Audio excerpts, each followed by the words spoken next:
Olá, muito boa tarde para você que está em casa.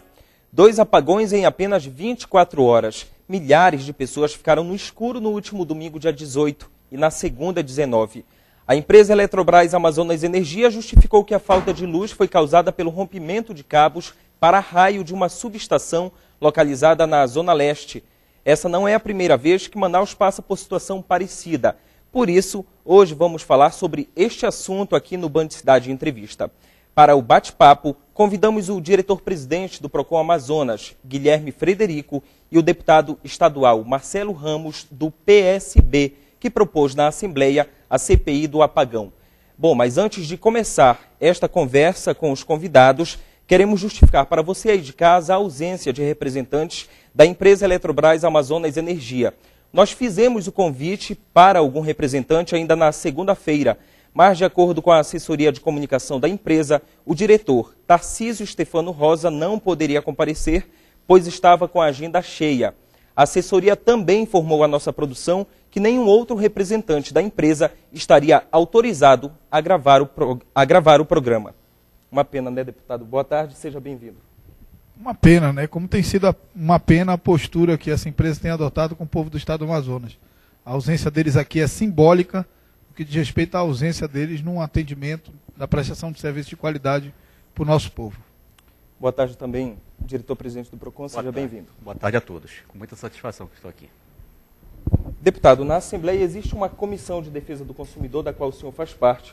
Como é que essa comissão investiga as empresas que prestam serviço aqui na capital, não especificamente só a Eletrobras Amazonas Energia, mas todas?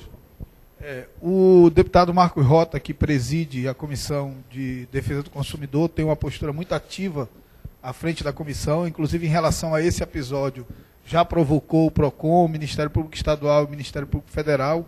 A Comissão de Gestão Pública, que é presidida pelo deputado Chico Preto, também tem tratado dessa questão dos problemas energéticos em Manaus, mas tanto o deputado Marco Rota como o deputado Chico Preto já deram depoimentos em sessões da Assembleia dizendo que sentem que esgotou a possibilidade de investigação por parte das comissões ordinárias da Casa. E se esgotou a possibilidade de investigação com os instrumentos que as comissões ordinárias têm, não resta outro caminho que não a criação de uma comissão parlamentar de inquérito, que daí teria poderes de fazer busca e apreensão de documentos, de levar coercitivamente pessoas para prestarem depoimentos, para que a gente possa verdadeiramente saber por que tem acontecido tantos apagões em Manaus. A comissão que o senhor fala é a CPI do apagão, que a gente vai abordar exatamente um pouquinho mais adiante. Agora, diretor, como é que o PROCON trabalha? Tem um setor específico para investigar empresas como a Eletrobras Amazonas Energia, Águas do Amazonas? Olha, toda a relação de consumo, dentre elas a prestação de serviço de energia elétrica, essa prestação de serviço, caso ela não tenha prestada de forma satisfatória, ela é objeto da atribuição do PROCON Amazonas, porque é o órgão de defesa do consumidor. Nesse caso específico dos apagões, né, infelizmente vamos usar o plural, houve um apagão lá atrás, em novembro, houve um no início de janeiro e agora, em março, houve 2 bem próximos um do outro. Essa situação, ela confronta de forma bem clara com normas do Código de Defesa do Consumidor. É um serviço essencial, portanto, deveria ser prestado de forma contínua, o que não está acontecendo. O que mais deixa a população ainda mais perplexa é a falta de comunicação. Na realidade, a Eletrobras Amazonas Energia, ela pouco esclarece as razões para o consumidor amazonense, para a população amazonense. E também você verifica que o tempo de duração dos apagões, que a cidade toda verifica que são bastante, é um número de horas bastante grande, são 5 horas, 4 horas. Quando a empresa informa do apagão, ela reduz esse tempo, às vezes até em minutos, o que não é verdade. São quase 2 milhões só em Manaus de pessoas, de testemunhas que os apagões têm sido de uma forma bem longa, bem duradoura. Esse tempo muito grande de apagão mostra que, além da questão que não houve uma prevenção para que ele não ocorresse, há também uma demora, uma ineficiência da empresa para sanar essa situação. Ou seja, esses apagões que ocorreram, deveriam ter sido equacionados, consertados de uma maneira mais rápida, mais célere. Ora, uma cidade com 2 milhões de habitantes parar literalmente por 5 horas é um absurdo. Não há justificativa. Agora, deputado, há também essa falta de comunicação com a Assembleia quando fala-se em resolver ou pelo menos discutir esse problema? Na verdade, é até cômico, se não fosse trágico. Na semana do apagão, o deputado Chico Preto realizou, através da Comissão de Gestão Pública, uma audiência pública em que estavam todos os diretores da Amazonas Energia Eletrobras. Agora, é importante, em relação ao que o doutor Guilherme disse, você me permite, Rômulo, registrar que a empresa Amazonas Energia Eletrobras reduziu em 20%, por determinação da direção executiva da Eletrobras, os contratos de manutenção de rede viva e de rede morta. De rede viva da empresa Celt e de rede morta da empresa Z5. Ora, se você reduziu em 20% os contratos de manutenção, você aumentou em 20% o risco de um apagão, o risco de uma pane. Em relação à rede morta, que é a empresa que opera quando queima um transformador, quando cai um poste, você aumentou em 20% a demora para a recomposição do sistema. Porque nós estamos falando aqui, doutor Guilherme, só de apagões que apagam a cidade inteira. Se nós levarmos em consideração ainda a suspensão de fornecimento de energia em pontos da cidade, nós veremos que a situação realmente é muito crítica de descontinuidade desse serviço. Deputado, e é justamente isso que a gente vai ver agora numa reportagem. Da Zona Leste à Zona Sul da capital, milhares de pessoas ficaram no escuro com mais um apagão aqui em Manaus. Desta vez, a falta de energia aconteceu por 2 vezes consecutivas e em menos de 24 horas. É o que vamos acompanhar nessa reportagem. O apagão desta segunda-feira começou por volta de 4 horas da madrugada e acarretou prejuízo para os usuários do sistema. Nesta padaria, a proprietária teve de suspender a produção. A gente perde pão, perde massa, perde muitas coisas, né? Esta manhã, um princípio de incêndio atingiu a usina de Mauá, na zona leste da cidade. Mas, de acordo com a empresa Eletrobras Amazonas Energia, este não teria sido o motivo do apagão desta madrugada. Segundo o Corpo de Bombeiros, um curto-circuito atingiu o disjuntor do sistema que leva a energia para as usinas geradoras. O incidente foi logo controlado pela própria brigada de incêndio da concessionária. Foi o segundo blackout em menos de 24 horas. Neste domingo, a capital do Amazonas também amanheceu sem luz. Vários pontos da cidade ficaram sem energia elétrica.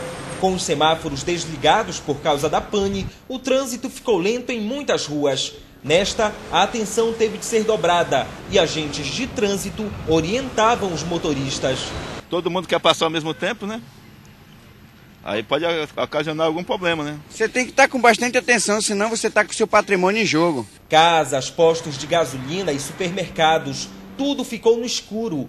Nesta farmácia, o atendimento foi feito a portas fechadas. Se levar em consideração os picos de energia, o transtorno para o consumidor é ainda maior. Só aqui no bairro Dom Pedro, zona oeste da capital, os moradores disseram que nas 2 primeiras semanas de março, a energia elétrica já foi embora pelo menos 10 vezes. Dentro da nossa casa também a gente acaba tendo, pode ter algum tipo de prejuízo, algum eletrodoméstico que pode ser queimado. Então, realmente essa falta de energia pode se tornar um problemão. Na praça de alimentação do mesmo bairro, clientes e vendedores contaram apenas com a luz do dia nublado. A dona desta lanchonete teve prejuízos. A gente perde vender suco, perde muita coisa que a gente não está vendendo. Tem uma coisa no freezer, queijo, carne, tudo isso prejudica. Depois disso, tentou procurar a Amazonas Energia?